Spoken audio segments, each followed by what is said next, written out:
Como a nossa proposta aos domingos, uma carta de Cristo para a sua igreja. E hoje nós vamos trabalhar a carta de Apocalipse, capítulo de número 2. Abre aí comigo, Apocalipse, capítulo de número 2. E nesse mês nós temos, no final do mês, o último sábado, nós teremos um encontro de jovens aqui, certo, pastor? Encontro de jovens, vocês jovens. Às vezes os jovens falam assim, no culto a gente não entende a palavra muito bem, tá? E é a oportunidade de vocês entenderem. E outra que o jovem que não entende a palavra, você tem pastores, você tem pessoas para tirar suas dúvidas e você poder amadurecer. É só você querer sentar e você tirar suas dúvidas e crescer espiritualmente. Amém? Apocalipse capítulo de número 2, uma palavra tremenda para as nossas vidas hoje. Eu falo, meu Deus, que tremendo pensar o que é ser igreja. Na semana passada nós falamos uma introduçãozinha sobre o que é ser igreja, sobre a pessoa de Cristo, como que é o olhar de Cristo para a sua igreja nos dias de hoje. E hoje nós vamos entrar mais em uma das igrejas. Deixa eu conscientizar vocês de alguns pensamentos, e eu gosto desse pensamento. Essas igrejas eram igrejas físicas, eram igrejas reais. Só que teologicamente as pessoas analisam essas cartas, cada carta a uma igreja, trazendo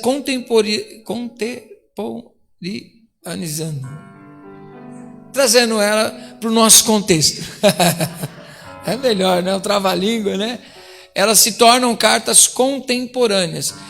Eu não sei se você já parou para pensar nisso, mas a Bíblia, ela sempre está falando. Geração vai, geração vem, a Bíblia continua falando. E às vezes as pessoas falam assim, ela continua falando a mesma coisa? Sim, ela continua falando a mesma coisa. Porque, conforme diz Eclesiastes, não existe nada novo debaixo do sol. Tudo que já foi, tudo que vai ser já foi, e o que há de vir já foi também, e tudo já é conhecido de Deus. A diferença é que nós estamos neste mundo. A diferença são só os contextos diferentes. Quando a gente fala de contexto, por exemplo, antigamente não existia carros. Existiam os carros que existem hoje? Esse conforto que nós temos hoje? Não existia. Mas, assim como hoje existe uma Ferrari, na época existia um cavalo árabe que é caríssimo, né? E aí as pessoas roubavam cavalo, as pessoas roubavam gado. Existia isso. Tanto que você vai ver que para as leis, como nós estamos estudando com os meus discípulos e a minha liderança, a gente está estudando que Deus vai trazer para o povo de Israel leis para o convívio deles, como que eles deveriam agir, porque imagine só um povo andando pelo deserto sem lei nenhuma, né? Você vê que um dos problemas para o livro de Juízes foi justamente eles viverem sem uma lei, cada um fazia o que queria, e com Deus nunca foi assim. O povo de Israel vivia na teocracia, e a igreja é a teocracia, porque é onde Deus governa, amém? E quando nós olhamos para a história do povo de Israel, quando nós olhamos para os valores da Bíblia, nós vamos ver que os contextos foram diferentes, mas os valores que estão, a essência desses valores, não mudam. E isso é aplicável para a igreja do nosso Senhor Jesus Cristo. E nós vamos ver nessa carta de Éfeso uma igreja muito fiel, uma igreja fiel aos princípios bíblicos, uma igreja que vive a palavra de Deus. Jesus vai elogiar ela justamente sobre isso, só que Jesus ele anda no meio dos castiçais e ele conhece também que a igreja, mesmo dentro de um contexto diferente, ela continua na essência a viver a verdade da palavra de Deus, que é imutável. Amém? Deus mudou? Então a vontade dele também não mudou, continua sendo a mesma. Amém? E aí essa carta é muito interessante porque para entender cada uma dessas cartas, nós precisamos entender os contextos que elas estão inseridas. E essa carta aqui para mim é uma carta que traz muito à memória a autoridade da igreja. Porque essa cidade de Éfeso é a mesma cidade para onde Paulo escreve a carta de Efésios, a carta de Éfeso. E é uma cidade muito cercada pela idolatria. Então você vê que, se você for ler lá em Atos 28, que vai contar a história de Paulo pregando nessa cidade, levando o evangelho, levantando igreja ali, e possivelmente essa é uma das igrejas, né, levantadas, a principal, levantada naquele momento, naquela cidade. Nós vemos que é uma carta que Paulo traz a consciência para a igreja de quem ela é naquele ambiente. E às vezes nós perdemos esse pensamento, esse entendimento do que é a igreja. A igreja é a autoridade dos céus na terra, amém? E Paulo, quando ele escreve a carta à igreja de Éfeso, ele traz à memória dele justamente isso, que logo no primeiro capítulo, uma vez nós estamos aqui para pregar sobre a carta de Éfeso, né, pastor? Fala sobre batalha espiritual. E para você pregar plenamente e ter entendimento sobre Efésios capítulo número 6, versículo número 10, você tem que conhecer o capítulo 1, 2, 3, 4 e 5. Por quê? Porque o final da carta é uma consciência a cada cristão que eles estão numa batalha. E essa batalha não é carnal, não é física, essa batalha é espiritual. Só que escrevendo para uma igreja, para um povo que está numa cidade cheia de idolatria, aonde existe um templo, o templo da deusa Diana. Esse templo é um lugar que as pessoas têm muito comércio em volta dele. O pessoal fabrica estatuetas dessa deusa. Um centro comercial, uma metrópole, muito dinheiro rolava, uma igreja, uma cidade muito forte, financeiramente falando. E uma igreja no meio de uma cidade dessa, ela vai ter muitos desafios. Porque nós, como seres humanos, muitas vezes andamos por aquilo que nós vemos. Mas, às vezes, nós não andamos por aquilo que nós cremos. Você vê como existe essa grande dificuldade? Por quê? Porque nós julgamos conforme a aparência das coisas. Às vezes as pessoas olham o carro que o outro tem, a casa que o outro tem, a roupa que o outro veste. Mas Deus, ele não olha o exterior, ele olha o coração das pessoas. Ele conhece a gente por dentro. Então, olhando uma igreja dentro desse contexto, eles olhando para o templo da deusa Diana, ele vendo o poderio econômico da cidade, das pessoas que são feiticeiros, das pessoas que são idólatras dentro daquela cidade, isso nem querendo trabalhar o que é idolatria, mas ele pega e fala para eles, olha, vocês não percam essa consciência, não percam a consciência de quem vocês são igreja, e eu vou relembrar vocês. Logo no capítulo 1, ele vai dizer para a igreja de Éfeso, nós estamos assentados com Cristo em uma região celestial e nós com Ele reinamos porque Deus o Pai, através de Cristo, nos selou com o Espírito Santo e nos fez sentar nessa região celestial, aonde nós temos autoridade, amém? Como pessoa, como cristão, como indivíduo, nós temos autoridade em Cristo Jesus, amém? Só que essa autoridade, ela está também sobre a reunião, o coletivo, que é a igreja. Então imagine aquele templo enorme e uma igrejinha pequena. Aí as pessoas poderiam falar, olha, aquele templo lá é top, ali é o lugar. E as pessoas poderiam menosprezar e se sentir pequena, por quê? Por causa do poder econômico daquele templo. Aí Paulo recupera a memória dele, o seguinte, não era assim? Agora é, porque Cristo Jesus, Ele morreu pelos nossos pecados, Deus nos perdoou e nos deu essa autoridade. E Ele constituiu, aí Ele passa de indivíduo para a igreja, Ele começa a dizer, e Deus constituiu apóstolos, pastores, mestres, e deu autoridade para eles governarem a igreja. Diga assim, autoridade de governo, para cuidar da igreja do Senhor. E depois dele dizer isso, que o Espírito Santo nos encheu, nos deu autoridade, nos capacitou para a obra como igreja, ele diz que a igreja é uma obra de Deus em Cristo Jesus, e assim como Cristo morreu pela igreja, assim o marido deve morrer pela sua esposa, que é Efésios capítulo 5, para você ver o preço que foi pago para a existência da igreja. Então é muito importante, amém? Depois dele dizer isso, aí sim no capítulo 6, ele vai dizer, e vocês precisam se revestir de uma armadura espiritual, porque a nossa luta não é contra a carne nem contra a sangue, a nossa batalha é espiritual, é no mundo espiritual, mas nós já temos autoridade nele, amém? Quem está entendendo pode dizer um glória a Deus? Como igreja nós temos autoridade no mundo espiritual. Então a igreja não é qualquer coisa e não é simplesmente um ajuntamento, é um ajuntamento de pessoas com autoridade dadas por Cristo lá na cruz, amém? Quando Jesus vai dizer isso para João, quando ele está preso na ilha de Patmos, Jesus diz para ele, escreve essas igrejas, escreve essas cartas para cada igreja, e para cada igreja tem um anjo, e anjo é mensageiro, não no sentido de um ser alado, né? não no sentido de um ser celestial, mas no sentido de um mensageiro. Às vezes pessoas disseram que anjo cada igreja tem um anjo espiritual, e não é isso. Existem anjos que nós não vemos trabalhando para nos ajudar, amém? Mas no sentido da carta que Jesus está mandando João escrever, ele está escrevendo para o pastor da igreja, o anjo da igreja, amém? E no estudo a gente sabe que um dos pastores que passaram por essa igreja aqui foi Timóteo, e também o próprio João, que está preso hoje, aqui nessa carta. Amém? Hoje não nos dias atuais, mas dentro da carta aqui. Amém? E a carta diz assim, o seguinte, capítulo 2, versículo 1. Ao anjo da igreja em Éfeso escreve: essas coisas diz aquele que conserva na mão direita as 7 estrelas e que anda no meio dos sete candeeiros de ouro.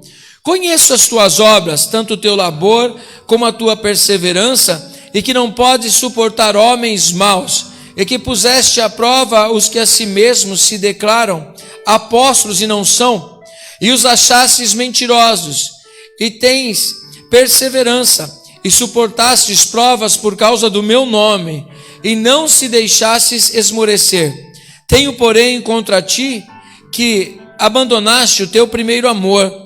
Lembra-te, pois, de onde caíste, arrepende-te e volta à prática das primeiras obras, e se não, venho a ti e moverei do teu lugar o teu candeeiro, caso não te arrependas.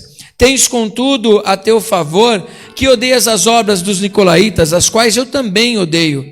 Quem tem ouvidos, ouça que o Espírito diz às igrejas: ao vencedor, dar-lhe-ei que se alimente da árvore da vida que se encontra no paraíso de Deus.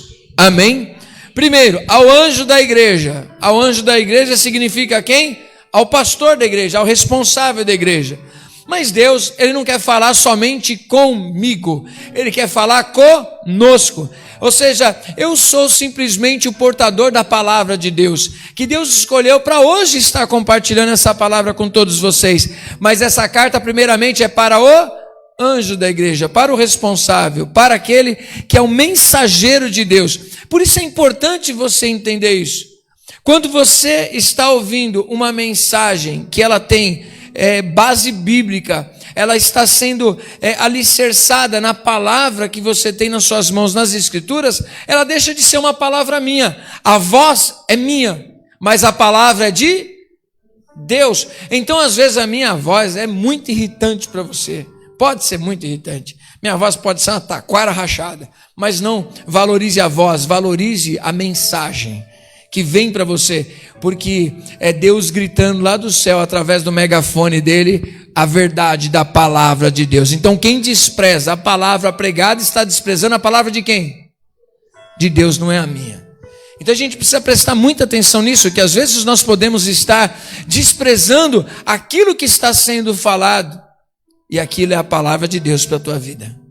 E eu creio nessa palavra que nós estamos pregando hoje. É palavra de Deus para a sua e para a minha vida. Sabe por quê? Porque muitas vezes nós estamos na igreja e perdemos a noção do lugar que nós estamos, perdemos a noção de quem nós somos, perdemos a noção da nossa responsabilidade como igreja do Senhor Jesus.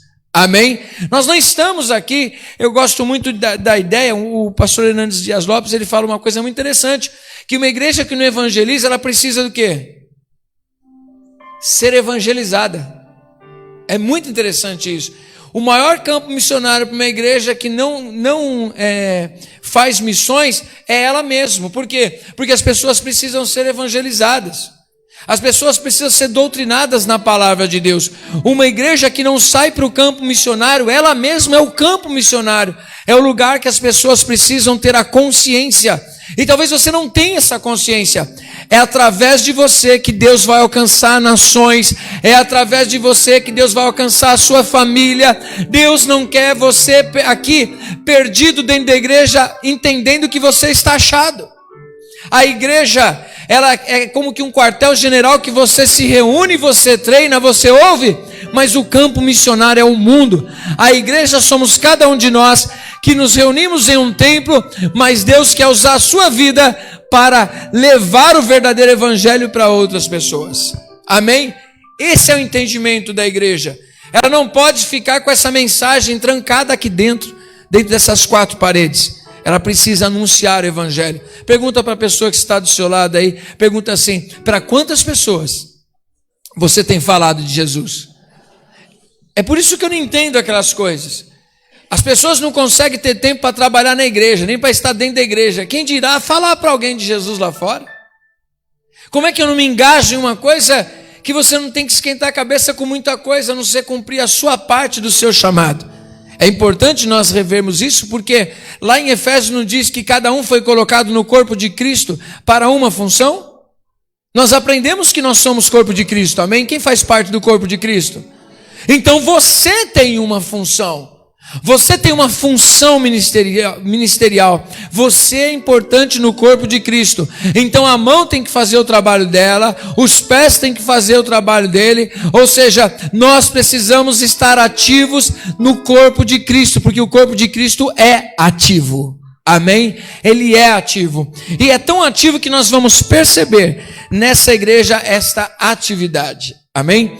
No versículo, continuando no versículo 1 aqui, ao anjo da igreja em Éfeso escreve: essas coisas diz aquele que conserva na mão direita as 7 estrelas e que anda no meio dos 7 candeeiros de ouro. Olha que interessante. Ele conserva em suas mãos, ou seja, ele sustenta. Conservar é dar sustento. Que coisa maravilhosa eu poder dizer isso para você. É o que mais me anima todos os dias, é saber que eu estou sendo sustentado pelas mãos de Deus. Não é o homem, não é o mundo, é Cristo que me tem nas mãos dele. Ele tem sustentado a minha vida e tem sustentado a sua vida como servo dele, amém? Não é o homem que está sustentando, é Deus que está sustentando você com a poderosa mão dele. Diga assim: eu estou nas mãos do Senhor. Apóstolo, mas aí está dizendo ao anjo. Meu irmão, presta atenção numa coisa. O anjo, ele é o representante da igreja. Ele é o sacerdote da igreja. Mas a Bíblia nos diz lá em Pedro que todos nós somos também sacerdotes do Senhor Jesus. Amém? Ou seja, todos nós estamos nas mãos do Senhor. Existe no caso desse anjo. Mas do que adiantaria Jesus mandar escrever uma carta só para o pastor? Aí o pastor fala: nossa, legal. Mas ele está dizendo que eu conheço a obra de vocês. Ele não está dizendo que conhece a obra do pastor. Eu posso apresentar aquilo que Deus me colocou nas mãos, e eu tenho que apresentar, mas você não está fora disso. Pelo contrário, você vai ter que dar conta daquilo que Deus colocou nas suas mãos. Quem está entendendo? Ele vai chamar a gente para uma conversa, e Ele vai cobrar de nós o nosso trabalho. Mas é interessante que você vai perceber que nessa igreja tem muito serviço. E nós vamos refletir sobre isso. E ele diz que eu tenho o pastor nas minhas mãos. E não somente ele. Eu tenho todos os 7 pastores nas minhas mãos. Só que ele vai dizer o seguinte: que ele tem o pastor nas mãos, mas ele passeia no meio da igreja. Você viu que interessante? É um reino. Tentar trazer de uma maneira simples para você. Lá no livro de Jó, quando os filhos de Deus se apresentam, no meio deles apresenta quem? Satanás, diz a palavra. E aí é perguntado: de onde vens? O que ele diz? Ele não está dizendo que ele está vindo de rodear a terra porque ele tá sem o que fazer. Pelo contrário, ele está supervisionando. Então ele está supervisionando, ele está passeando pelo reino que lhe foi dado. E aí ele vai: e aí, de onde você veio? Eu estava tomando conta daquilo que me foi dado. Estou rodando por aí. Estou dando um rolê. Estou num rolê aqui. E aí, no seu rolê você viu meu servo Jó? Eu vi. Eu vi sim. Então, no seu rolê você percebeu que ele é fiel? Mas também o Senhor compra ele, né? O Senhor dá tudo para ele. Por isso que ele te adora. Então você percebe que existe um movimento espiritual. Existe essa batalha espiritual. Existe esse governo. E é interessante, você quer mais? Daniel 10. Quando Daniel ele se coloca em jejum e oração para conseguir interpretar as coisas que Deus tem falado para ele. Ele não está entendendo direito. Mas diz a palavra de Deus que desde que ele colocou o coração dele em tentar entender, em buscar as coisas de Deus, em orar, em se santificar, lá no céu já estava ouvindo falar dele. Diz a palavra que esse anjo vem falar com Daniel e diz para ele, olha que coisa linda isso, gente. Diz assim para Daniel, Daniel, homem muito amado lá no céu. Estão falando de você lá no céu, Daniel. E desde que você orou, e desde que você colocou o seu coração a meditar nas coisas de Deus, a sua oração foi ouvida. Eu saí de lá já faz um tempo, só que na caminhada eu tive algumas batalhas espirituais para chegar aqui, mas eu cheguei com a palavra de Deus para a tua vida. Eu venci e após dar esse recado para você, eu estou voltando porque o couro está comendo lá e estão precisando de mim na batalha espiritual. Ou seja, enquanto você dorme, existe uma batalha espiritual pela tua vida. Para que você esteja aqui, há uma batalha espiritual pela tua vida e louvado seja Deus, hoje você venceu e está aqui para ouvir essa palavra está chegando aos teus ouvidos, porque os anjos têm trabalhado ao teu respeito, e você deu ouvidos para a vontade de Deus de estar aqui. O Espírito Santo te influenciou para que você estivesse aqui. Essa palavra é de Deus para você. Deus me colocou aqui como mensageiro, e Deus te trouxe aqui para mudar a tua mente, para mudar o teu coração, os teus sentimentos, e você renovar a sua vida, e você viver e andar como igreja do Senhor Jesus. Amém, glória a Deus. Olha que interessante. Então a Bíblia está dizendo que ele anda no meio dos 7 candeeiros de ouro. Ou seja, ele anda supervisionando a sua igreja. Ele anda, imagine 7 castiçais e Jesus andando no meio deles. E Jesus olhando. E eu creio, para a gente fazer o nosso teatrinho, imagine Jesus andando aí no meio das cadeiras, olhando você, Fátima. Olhando você, irmão José, olhando você, Leandro, olhando cada um de nós, olhando você, pastor. E aqueles olhos dele que são como chamas de fogo.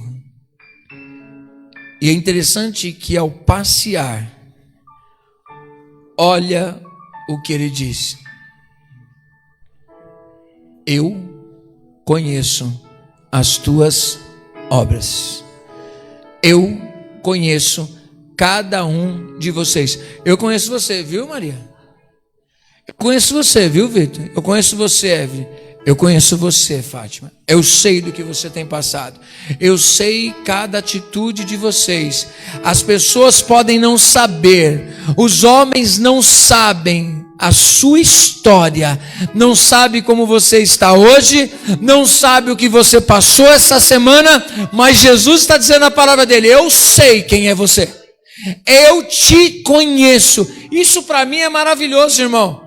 Isso faz com que as pessoas olhem para mim, pode me julgar, pode falar o que for, mas quem me conhece na essência é quem? O meu Senhor Jesus. Ele sabe do meu coração, eu tenho apresentado a Ele e Ele sabe quem sou eu. Nós não somos uma novidade para Deus. Ele sabe quem você é, Ele sabe o que você tem passado, Ele sabe das tuas dores, Ele sabe das tuas dificuldades, Ele sabe tudo que você passa. Estava atravessando a rua ali, que eu estava ouvindo o som para ver se não estava alto, estava falando para o Daí, né, Daí? Eu acho que a gente não tem que pedir para Deus algumas coisas que a gente pede. A gente pede que Deus transforme, que Ele mude, que Ele faça que aconteça. A igreja primitiva nos ensina uma coisa: ore para que Deus te fortaleça em meio às suas lutas. Ore para que Deus te fortaleça, porque se tem coisas que não mudarão, eu sei que Deus nos fortalecerá para passarmos por ela. Amém? Pedir fortaleza de Deus para passar pelas nossas dificuldades. Às vezes terceiros não mudam, às vezes situações não mudam, mas se eu tiver mudado, eu consigo passar pelas minhas dificuldades. Se eu estiver fortalecido, então naquilo que Deus não me livra, que Ele me fortaleça. Quem está entendendo? Diga assim: no que Deus não me livra, que Ele me fortaleça. Que Ele te fortaleça. Às vezes nós oramos por pessoas para que elas não faleçam, e elas falecem. Que Deus nos fortaleça. Às vezes oramos por uma cura e às vezes não acontece. Que Deus nos fortaleça. Às vezes oramos por uma porta que se abra e ela não se abriu. Que Deus nos fortaleça, porque tudo podemos naquele que nos fortalece. Essa é a igreja do Senhor Jesus. Ela pode todas as coisas em Cristo que a fortalece. Amém? Olha que interessante. Conheço as tuas obras. Repita assim comigo: conheço as tuas obras. É interessante que Jesus não conhece somente o interno, ele conhece o externo.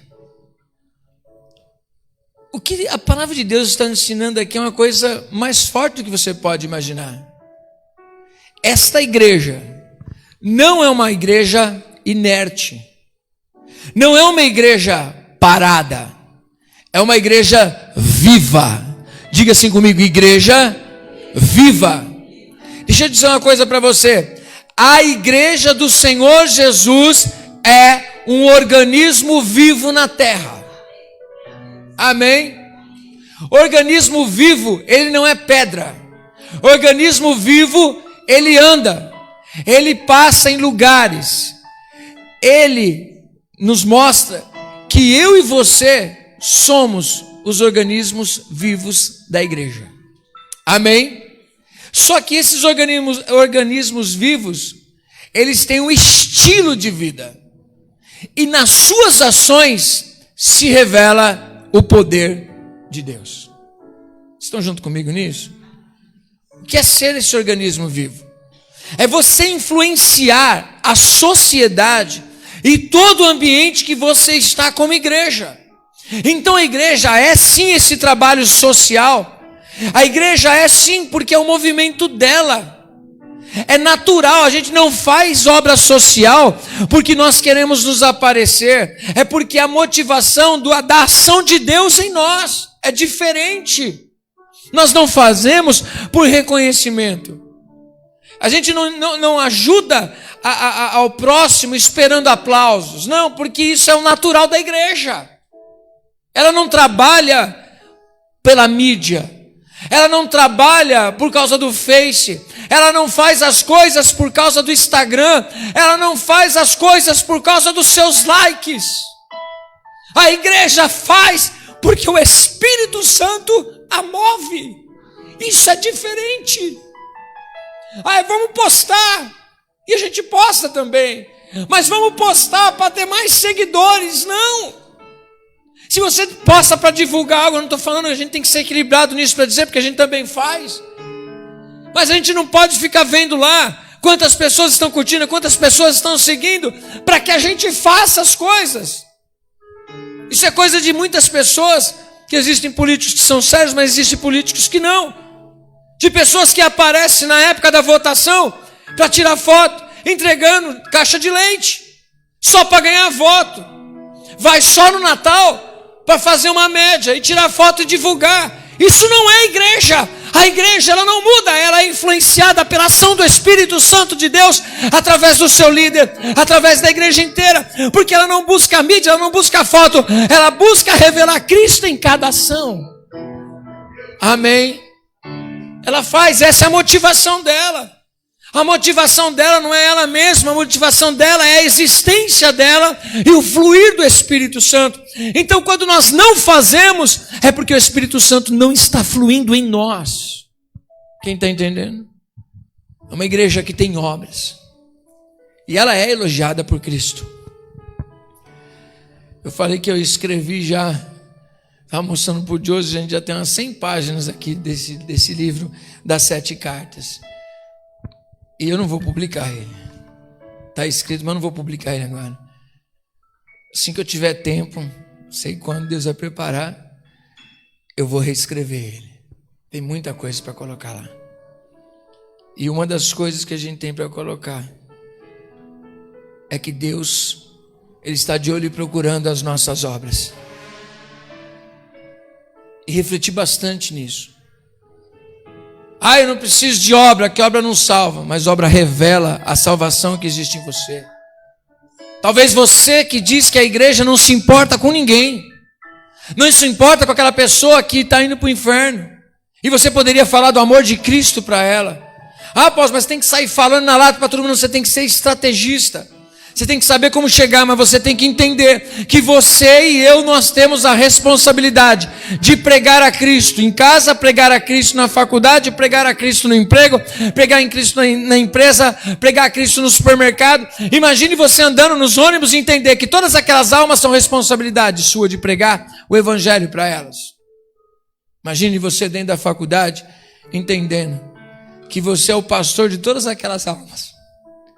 É complicado. No mundo de hoje, você precisa de estratégia para ganhar as pessoas, para depois apresentar o evangelho. Diga comigo, estratégia. Mas nunca deixar de fazer. Você precisa. Se você quer ser um grande pregador da palavra de Deus, tira os olhos do altar e abre a tua boca para falar de Deus por onde você andar. Ah, mas eu não prego porque não me dão oportunidade. Olha o mundo. Ah, mas eu prego mesmo. Ah, mas você cuida. Porque falar, tem gente que está gritando lá no meio da Praça da Sé. Mas você está cuidando de alguém? Você está jogando. Não estou aqui desprezando o trabalho deles.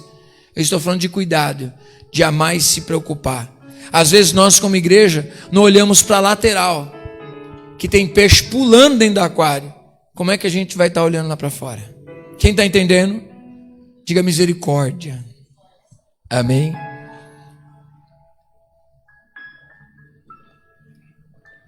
Olha a outra característica.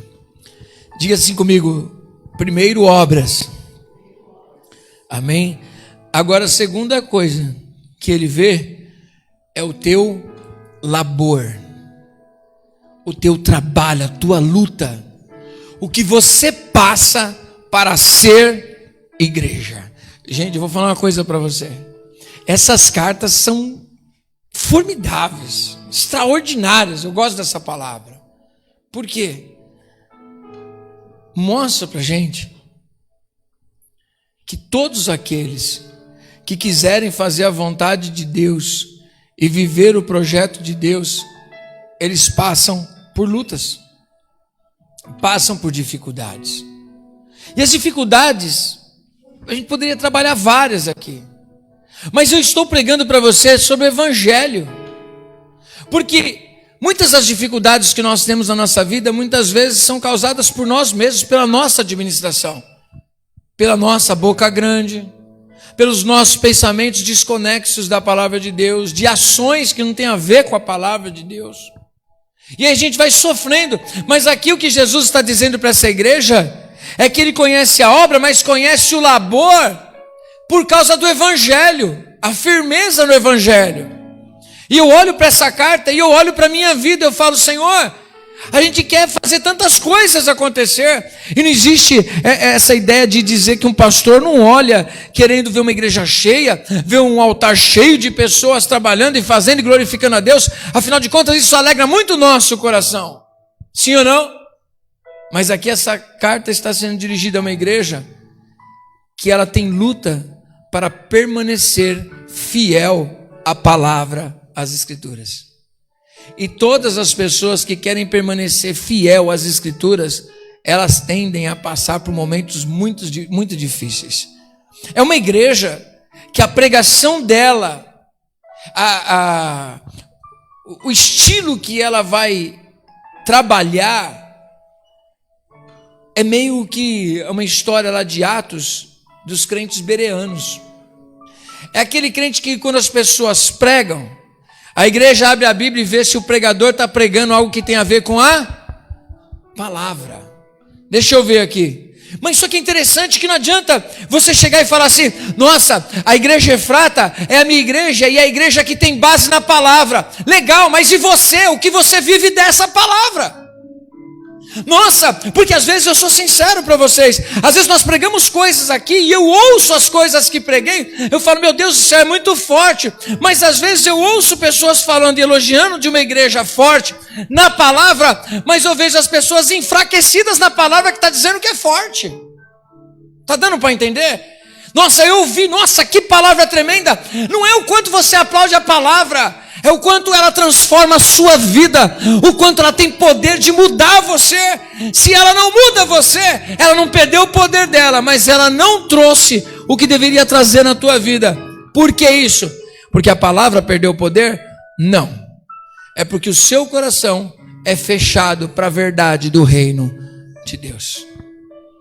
É realidade, não é?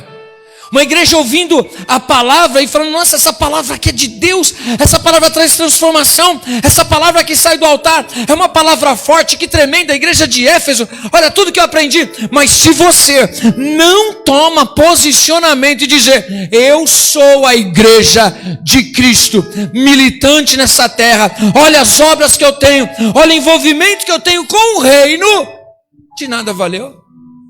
Aí é performance minha. Aí talvez você goste. Eu gosto da performance do apóstolo. Que da hora, hein? Mas isso não muda você.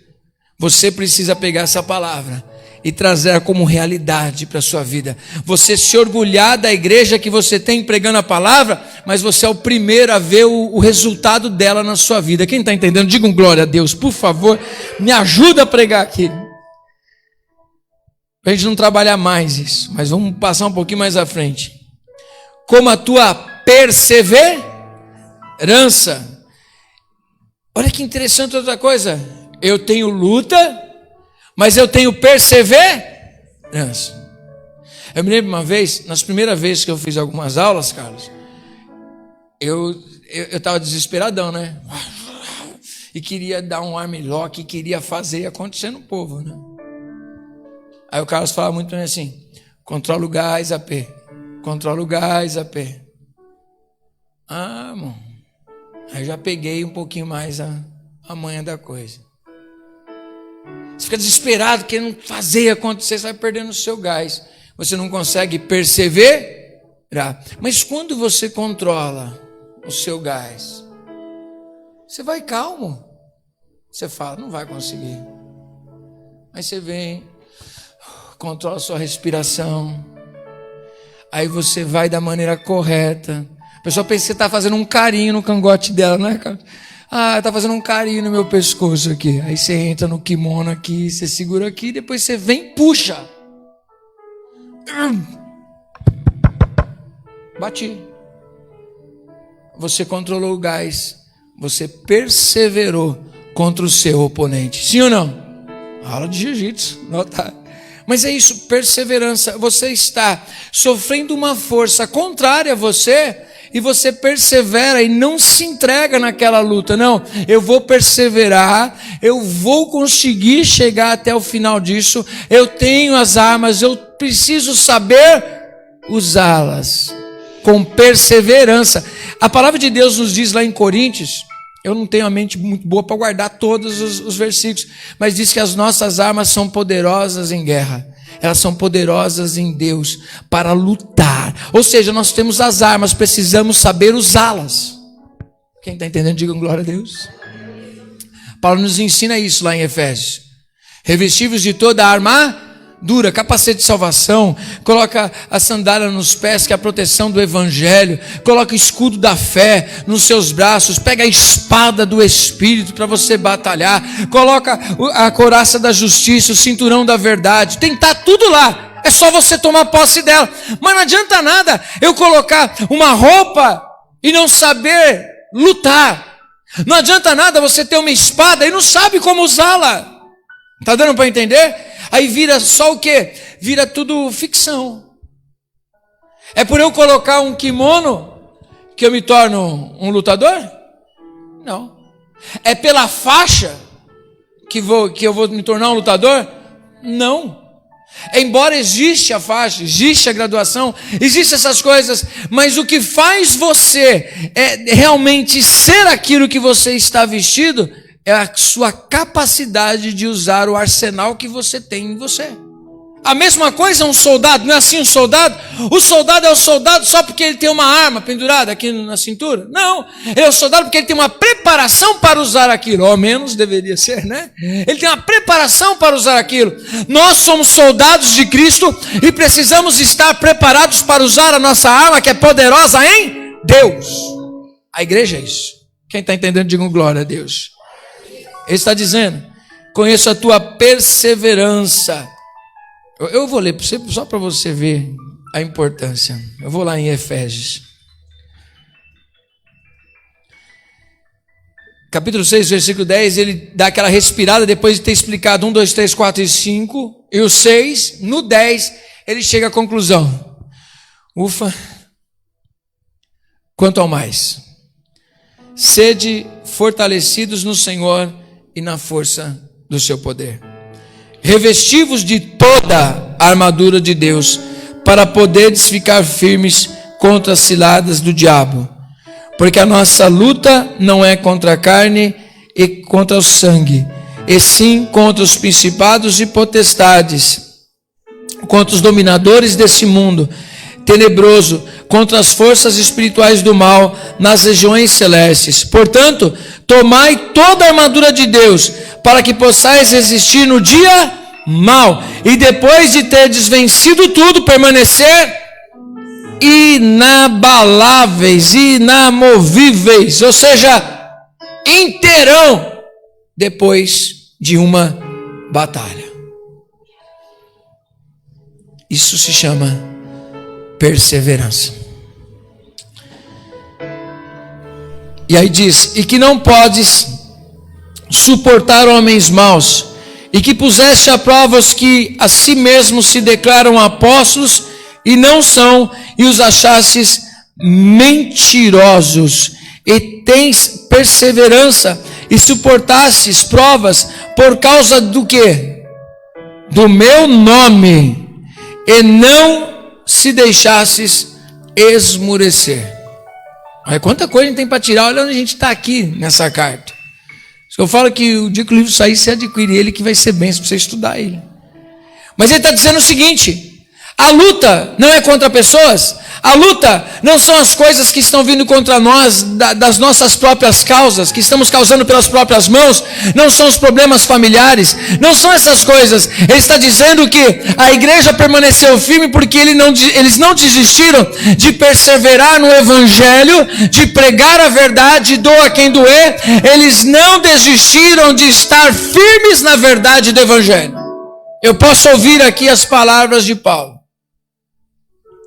combati o bom combate, guardei a minha fé, mas não no sentido de escondi, embora ele não vai mais usar porque ele já está sendo sacrificado a Deus, mas ele está dizendo o seguinte: eu permaneci firme na minha fé, as situações à minha volta não mexeram no meu caráter, as lutas à minha volta não mexeram em mim, enquanto pessoas, o Alexandre Latoeiro, enquanto outras pessoas, Demas, enquanto outras pessoas abandonaram a mim, enquanto as pessoas me deixaram numa prisão, enquanto houve fome, perseguição, nudez, eu não mudei quem eu sou em Cristo, continuo sendo o mesmo.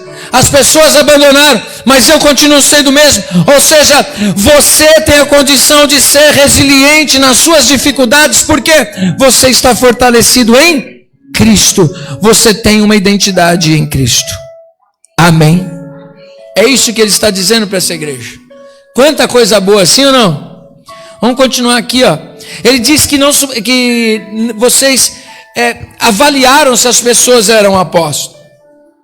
No livro eu falo sobre isso daqui, que eu falo o que é ser apóstolo. Porque de verdade, eu mesmo, pastor Vitor, muitas vezes falei sobre isso. É que como nós somos uma igreja apostólica, então a gente trabalha com a visão apostólica. Então existe um apóstolo, e por acaso eu sou apóstolo da igreja apostólica Efrata. Mas às vezes a gente olha o cenário, as pessoas dizendo, apóstolo.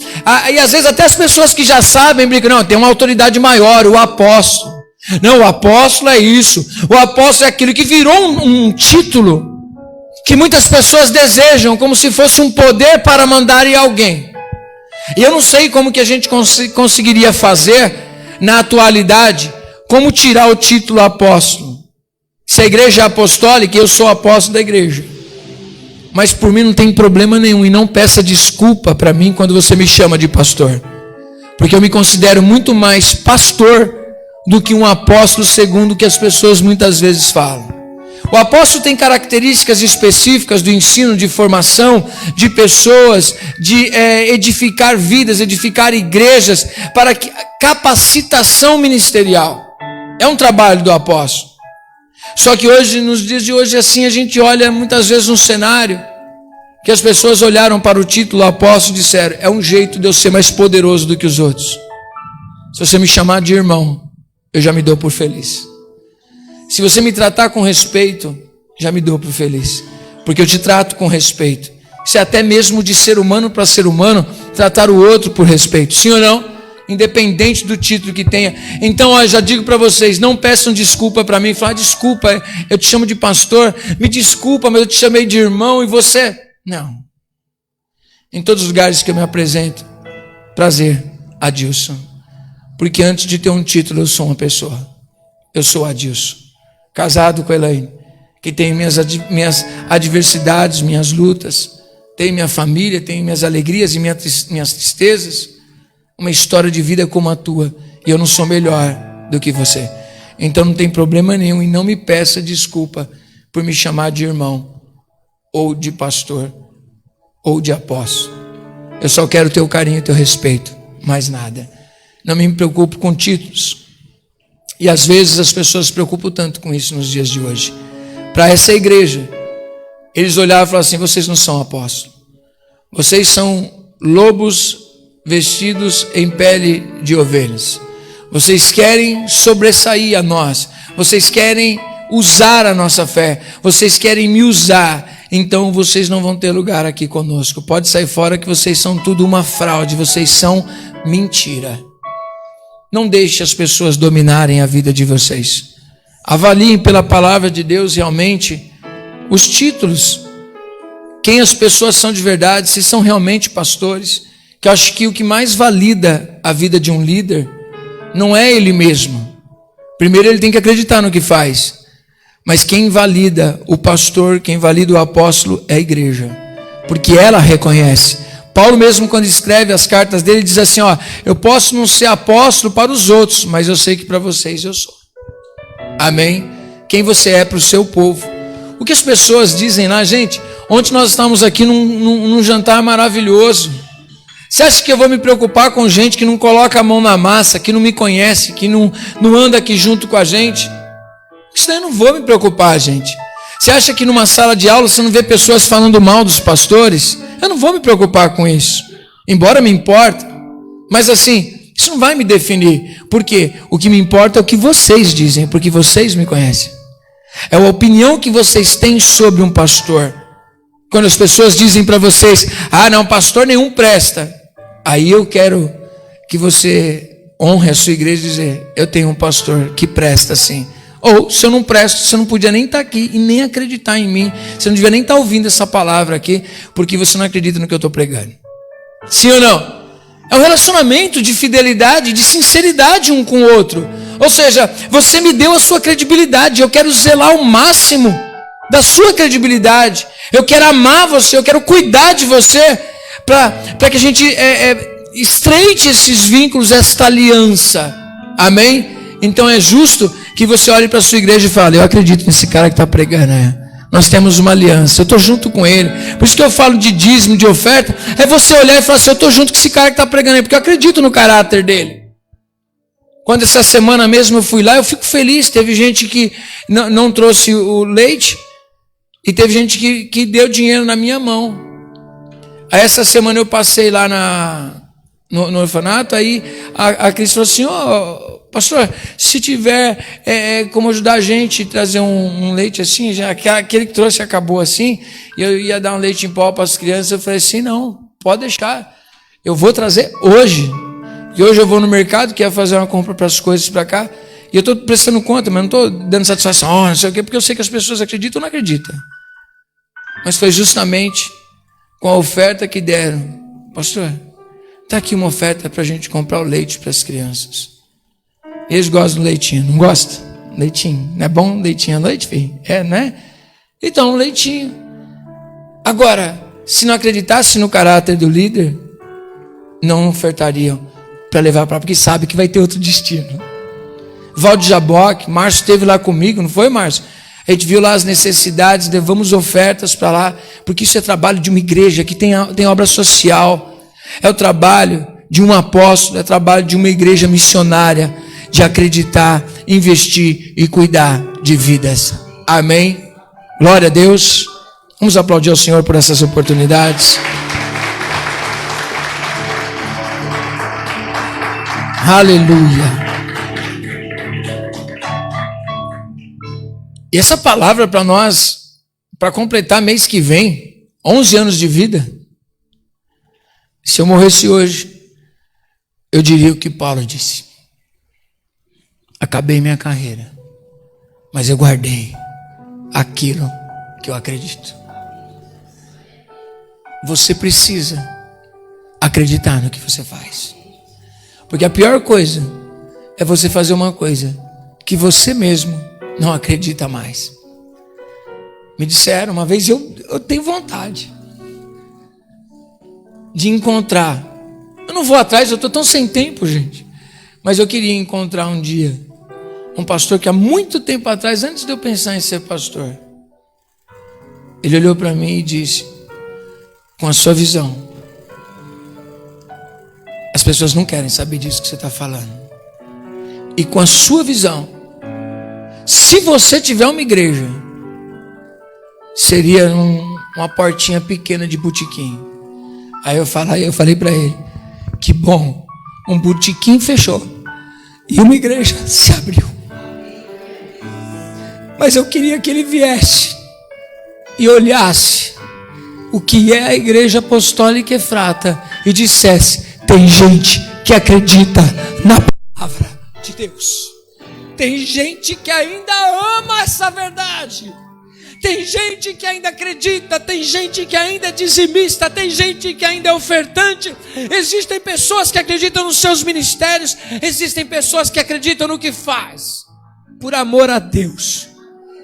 Eu ia ter o desejo de falar para ele: olha o tamanho do meu botequim. Que botequim maravilhoso. Queria trazer num evento e dizer: aqui que evento de botequim maravilhoso. Porque tem pessoas que acreditam em casais, pessoas que acreditam na Bíblia, pessoas que acreditam no que nós pregamos. Não pessoas perfeitas. Eu não estou dizendo isso, que eu sou o primeiro imperfeito, mas pessoas que acreditam no poder do Evangelho e por isso estão aqui. Vamos aplaudir ao Senhor mais uma vez. Aleluia. Aleluia. E ele fecha dizendo: não deixastes esmorecer. Tenho, porém, contra ti algo. Como que eu vou falar mal de uma igreja assim? Tem obra social, prega o Evangelho, prega a palavra, tem evento de casais, tem evento para jovens, tem evento para adolescentes, tem evento para as crianças, faz tudo isso. Como é que Jesus teria alguma coisa para dizer contra uma igreja dessa? Uma igreja que tem muito serviço a ser prestado. Diga assim comigo: uma igreja que presta muito serviço. Ou seja, ela tem obras, ela tem trabalho, ela tem algo a apresentar para Deus. Só que corremos um grande risco, Fátima, de apresentar a Deus e Ele não receber. Apresentar a Deus o serviço e Ele falar: porque a igreja que Jesus tece um monte de elogio, só tem um único defeito nela. Me perdoa, mas pregar as cartas de Apocalipse e não chorar e não sentir o peso dela é impossível. É impossível. Porque talvez a gente bata no peito e diga: está aqui, Senhor, nós fazemos, olha, legal, a gente vai ticando o checklist, nós fazemos tudo. Aí Jesus, ele diz uma coisa que ele prestou atenção. O pessoal comigo, eles sabem. E já é discipulado isso na Efrata. Nós não fazemos nada de qualquer jeito. A gente procura fazer o melhor em todos os sentidos. A gente procura oferecer o melhor na alimentação física e na espiritual. A gente procura ter a igreja o mais zelado dela possível. E cada vez queremos zelar melhor.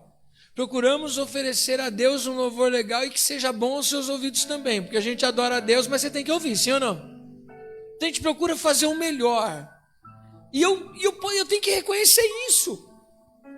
Eu tenho que reconhecer o trabalho dos diáconos, eu tenho que reconhecer o trabalho do Ministério de Louvor, eu tenho que reconhecer o trabalho que é feito na igreja, e eu tenho que reconhecer o trabalho que é feito em muitas outras igrejas também.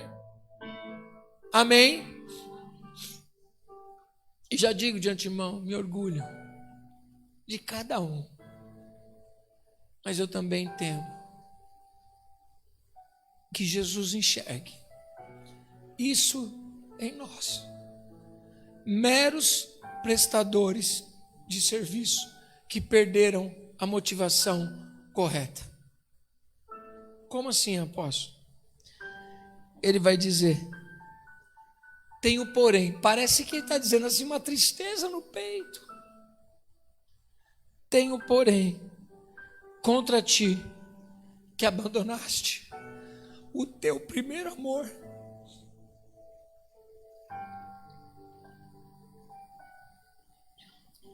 Você já não me ama mais. Você já faz por fazer. Você faz porque foi escalado. Você faz para o seu apóstolo ver. Você faz para o seu povo ver. Você faz para as pessoas te aplaudirem.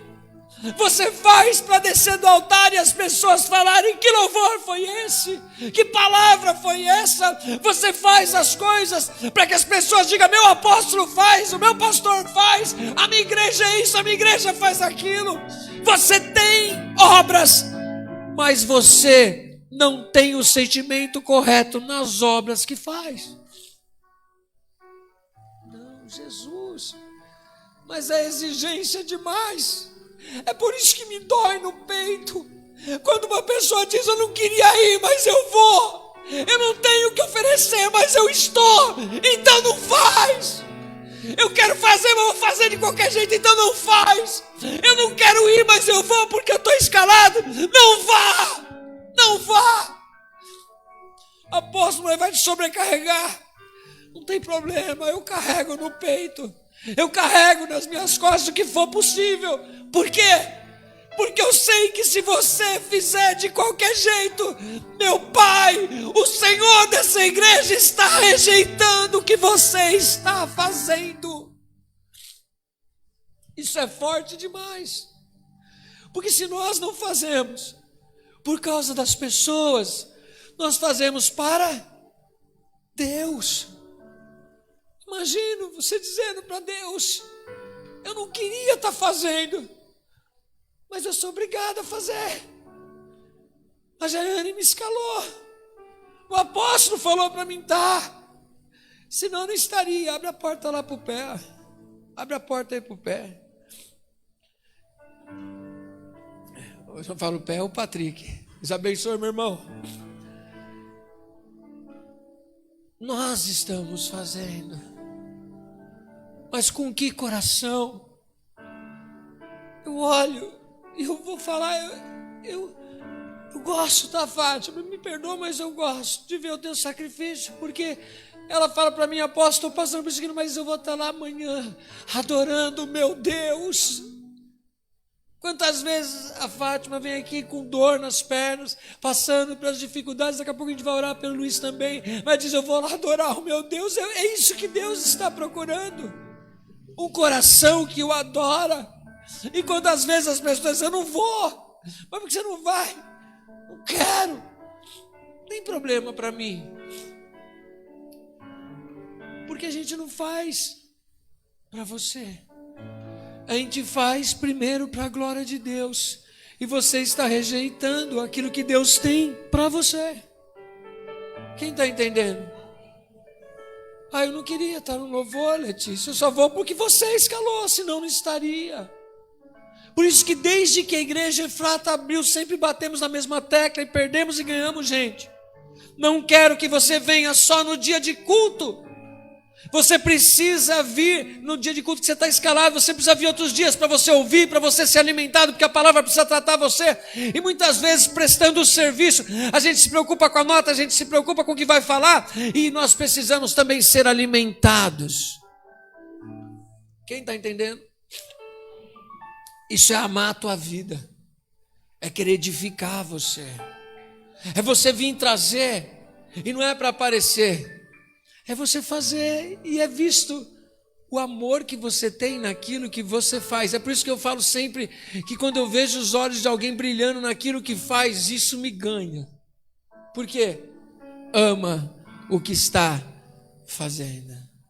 Se não é para fazer por amor, não faça. Amém? Tem que ser por amor. Quem está entendendo, diga glória a Deus. Só que ele diz para ela: igreja, você não foi sempre assim. Lembra-te da onde caístes e volta à prática das primeiras obras. Lembra-te, pois, de onde caíste, arrepende-te. Meu Deus, é muito forte essa carta, gente. Lembra-te de onde caíste, ou seja, não foi sempre assim. Sabe aquela pessoa que amava buscar almas, agora já não tem mais esse pique. Aquela pessoa que amava fazer, agora faz arrastado. Não foi sempre assim. A sua chama se apagou. E por que ela se apagou? Eu não sei. Mas o convite de Jesus é: volta lá. Aonde foi que você caiu? Porque podemos não pecar em nada e cometer o maior pecado, um dos maiores pecados diante de Deus. Como assim? A maior marca que existe na vida de um verdadeiro cristão é o amor. É o amor pelos inimigos. Quantas vezes pessoas que dizem: tem o coração de pastor, me criticou tanto pela obra que a gente faz. Que amor é esse? Amar pessoas bonitas é fácil. Difícil é amar pessoas que não são bonitas. E bonitas que eu falo não é sentido aparente, mas é pessoas que são iguais a nós.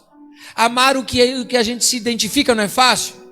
Por isso que é difícil dentro do relacionamento, porque as duas pessoas não são iguais. Enquanto as pessoas concordam, tá tudo certo. Quando discorda de alguma coisa, não pode mais ficar junto. Quem está entendendo? Jesus está dizendo: vocês perderam. Às vezes, por permanecer firme, enrijecidos, a gente não consegue mais relaxar e simplesmente amar. Sabe por quê? A gente desconfia que todo mundo quer o nosso mal. Ninguém presta. Ninguém ama. Ninguém me ama de verdade. E quem não consegue entender que é amado de verdade, não consegue amar os outros de verdade. Quem está entendendo? Consigo amar os outros.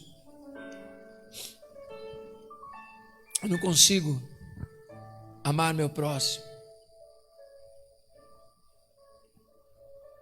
Eu odeio gente. Não gosto de pessoas. Você não pode ser pastor. E maior pecado tem aquele que te ungiu, ou aquele que te separou alguma coisa. Por quê? Você não tem amor pelo que você faz. Apóstolo, eu vou abandonar tudo. Não. Ele diz: lembra-te da onde caístes, arrepende-te e volta-te à prática das primeiras obras. Ele diz: lembra-te, pois, de onde caíste. Lembrou? arrepende-te e volta à prática das primeiras obras. E se não, eu venho a ti e moverei do seu lugar o seu candeeiro, caso não se arrependas. Gente, candeeiro é o quê? Igreja. Imagine Jesus pegar e tirar das mãos, porque começa pelo líder, amém? Das mãos do líder, a igreja. Apóstolo, a igreja fecha. Pode ser que ela não feche, mas o Espírito Santo não estará nela. Mas aí por que ela vai existir? Porque a palavra de Deus pode ser falada, as pessoas podem entender e receber, mas elas não permanecerão, porque a palavra fala.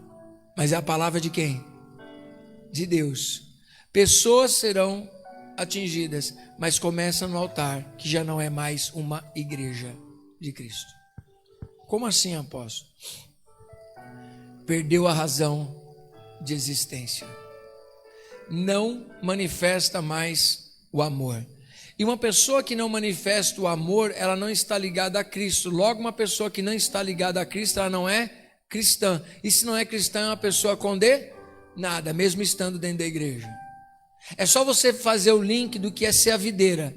Estar na videira, estar em Cristo é dar o fruto de Cristo.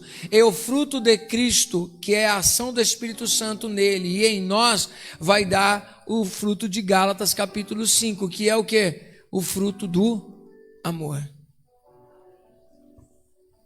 Se alguém me ama, guardará os meus mandamentos. E aquele que guarda os meus mandamentos, eu estarei nele e ele estará comigo. Aquele que me ama também deve amar o seu irmão. Aquele que diz que nasceu de Deus, ele ama. Aquele que não ama, não nasceu e nunca viu Deus. E como eu amo? É quando eu amo o meu próximo. Quem é meu próximo? Já está respondido. Olha para o lado aí. Eis aí, logo de cara, os teus próximos. Mas são só esses? Não, quando a gente encontra as pessoas que Deus mexe no nosso coração, esse daí é o teu próximo que você pode estender as suas mãos. Esse aí é um que você pode manifestar quem eu sou através de você. Amém? Vamos fechar, né? Senão eu vou pregar muito mais, que eu prego até 3 horas da tarde para você essa carta. Olha, tens contudo a teu favor que odeias as obras dos nicolaítas, as quais eu também odeio. O que ele está dizendo de pessoas, resumidamente, pessoas que acham que são uma classe especial, que são melhores do que os outros. Não tem classe especial, não tem first class na casa do Senhor, amém? Não tem primeira classe. Todos nós somos lavados e remidos no sangue de Jesus Cristo, pecadores alcançados pela graça. Eu sou o principal deles. Quem também é, dá um glória a Deus. Então para com esse negócio de achar que você é melhor do que os outros. Ah, eu pago mais preço. Para com isso.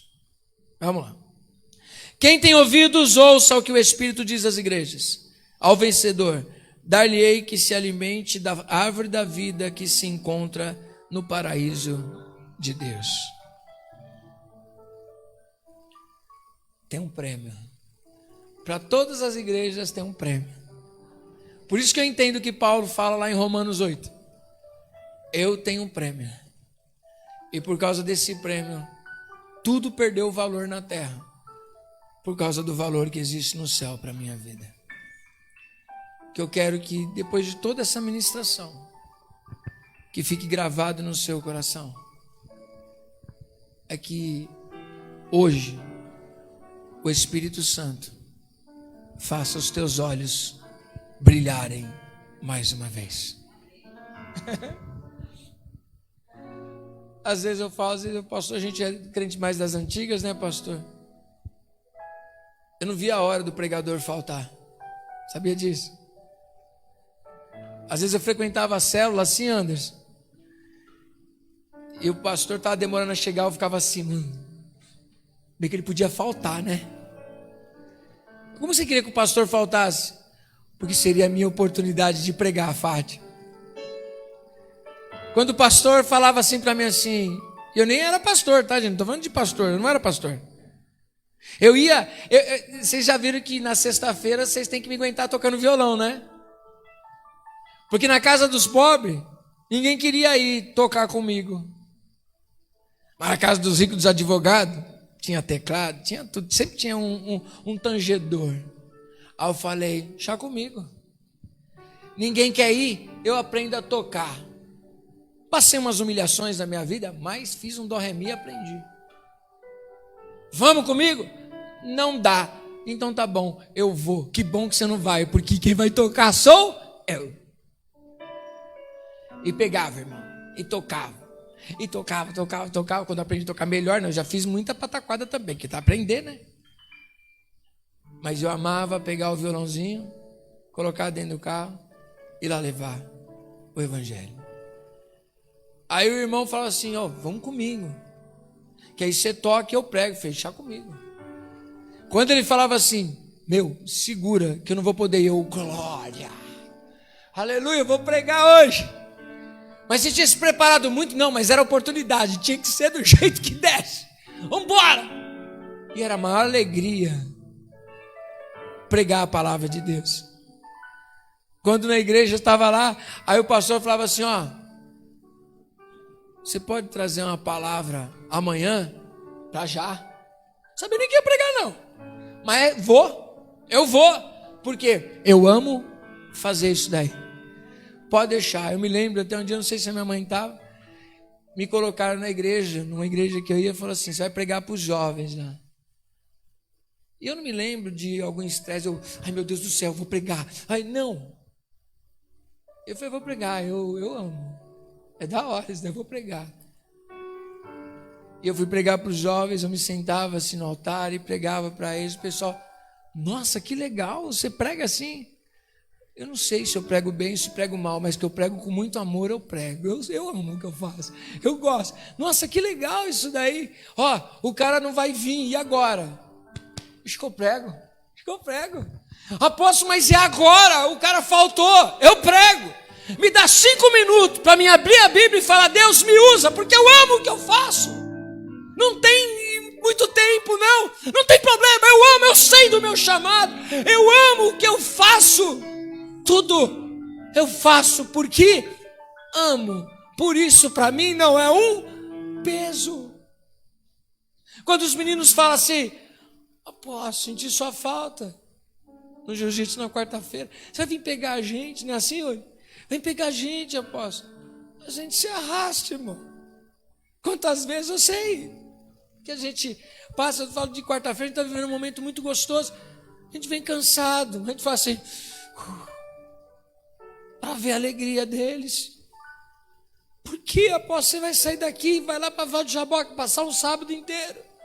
Porque eu amo o que eu faço. Eu e você precisamos fazer assim, amar o que faz. Não me tira o que Deus me deu. E é tão maravilhoso isso, ninguém pode arrancar aquilo que Deus dá. Paulo, vamos arrancar, vamos calar sua boca. Não vai. Você vai ficar preso. Eu vou pregar lá dentro. Eu vou pregar, nós vai ficar calado. Só se amordaçar, porque eu vou falar do evangelho. Mas se amordaçar, a gente faz sinais. De algum jeito a gente vai pregar para as pessoas. Por quê? Nós amamos o que fazemos. É isso que Jesus está procurando na igreja. Que lindo ver pessoas que amam. Se coloca de pé em nome de Jesus. Isso que eu amo ver. Eu fico olhando as pessoas fazer. Eu sou rainha de Sabá mesmo, eu olho. Eu quero ver a expressão de amor na dança.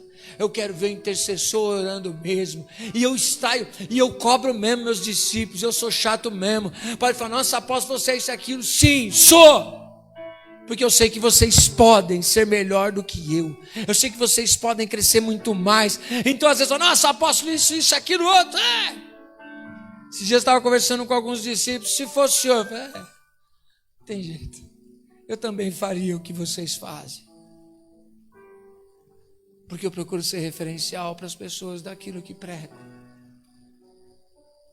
apóstolo, você pregaria doente, pregaria me arrastando, com tanto que eu não contaminasse você, né?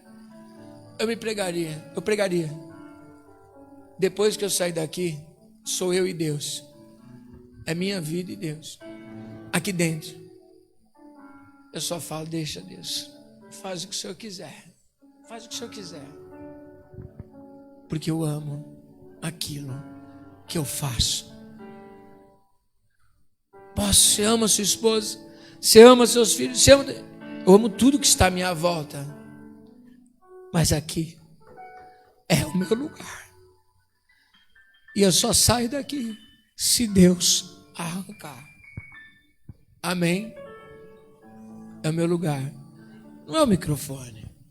Eu não tenho ciúmes. Pelo contrário, quero mais que vocês preguem mais e mais. Quero mais que vocês cresçam. Mas eu amo o que eu faço. Eu amo. Você ama o que você faz? Apóstolo, eu já amei muito mais do que eu estou fazendo. Lembra da onde caíste e volta ao primeiro amor.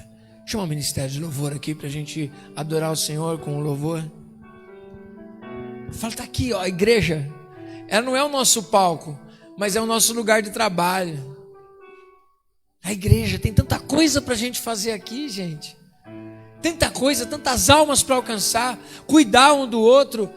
E você está esperando a oportunidade de quê? Você tem o seu ministério, deixa Deus te usar. E valorize, ame aquilo que Deus colocou nas suas mãos. Amém? Tem um louvor que diz: vem, Senhor, e me resgata todos os dias, só para te adorar. Me resgata, Senhor. Me leva àquele lugar de intimidade. Presta atenção no que eu vou te dizer.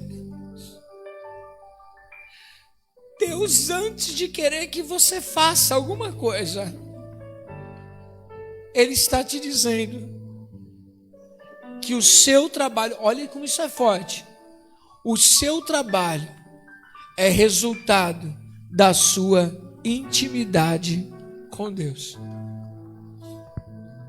Apóstolo, eu estou frio, eu estou apático no meu trabalho. Você está apático e frio no seu relacionamento com Deus. Ei, Marta, não precisa fazer muito. É momento seu com Deus. Nós corremos o risco de amar a obra de Deus e esquecer de amar o Deus da obra. Podemos correr o risco de perder o relacionamento com Deus e ser ótimos em performance. Esse louvor diz justamente isso. Resgata esse brilho no nosso olhar, Senhor. Feche os seus olhos neste momento, para que nada te distraia. Afinal de contas, é a tua vida com Deus. Naquilo que você faz ou deixa de fazer, como que está o seu relacionamento com Deus? Eu falava para a Scarlett agora há pouco, existe chefe, existe líder. O chefe, ele senta assim, Letícia, fala, vai lá, faz isso, vai lá e faz aquilo, vai lá e faz aquilo outro. Isso é chefe.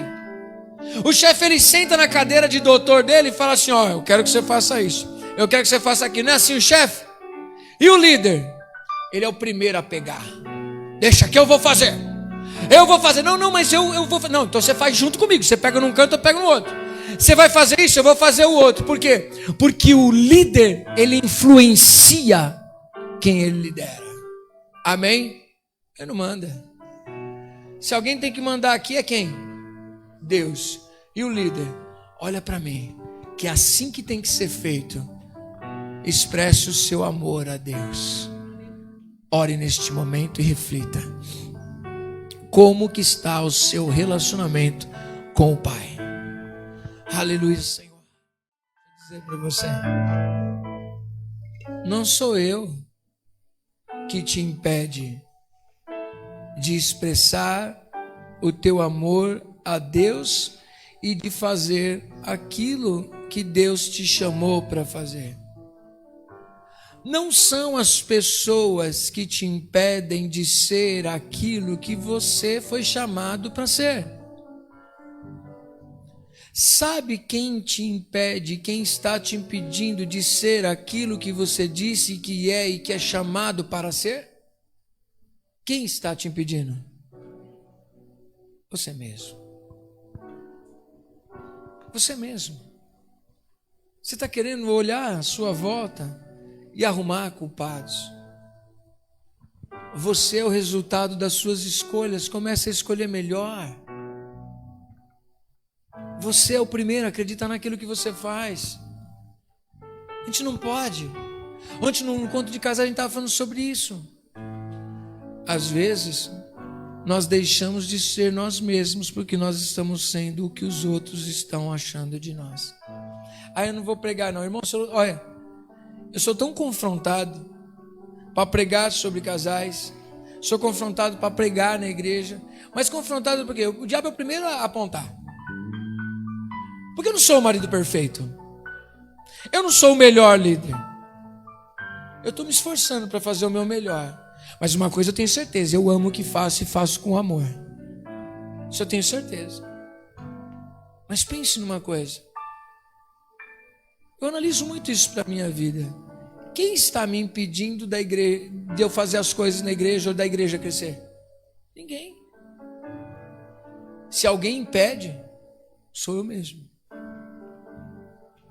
Então se entregue para Deus. Você não foi chamada? Faça o melhor naquilo que você foi chamado. Porque vozes dizendo, você não é capaz, eu ouço até hoje, irmão. É que eu já fiquei meio surdo para os negócios. Você não vai dar certo. Você não é o cara certo para isso. E daí? Eu também acho que eu não deveria. A oração de Jeremias é a minha. Ah, Senhor, eu não sei falar. Sou apenas uma criança. Até os homens temem. Mas aí papai disse, eu te escolhi, eu te chamei, e é nisso que eu acredito, eu me joguei. Se joga nisso, irmão. Quem te chamou sabe quem você é, então ele que se vire com o produto que ele arrumou aqui. Foi ele que formou, sou do jeito que sou, porque ele permitiu. Amém? Cada um com a sua peculiaridade, Deus te usa do jeito que ele quiser. Mas aprenda você a amar e a valorizar o que Deus colocou nas suas mãos, porque eu não vou ser aquele que vai tirar das suas mãos o que Deus te deu, porque ninguém tira, presta atenção, ninguém tira da nossa mão aquilo que Deus deu. Amém? Ou ele nunca deu, ou você nunca valorizou aquilo que você tem. Esaú. Quem está entendendo, diga glória a Deus. Dá para refletir nessa palavra?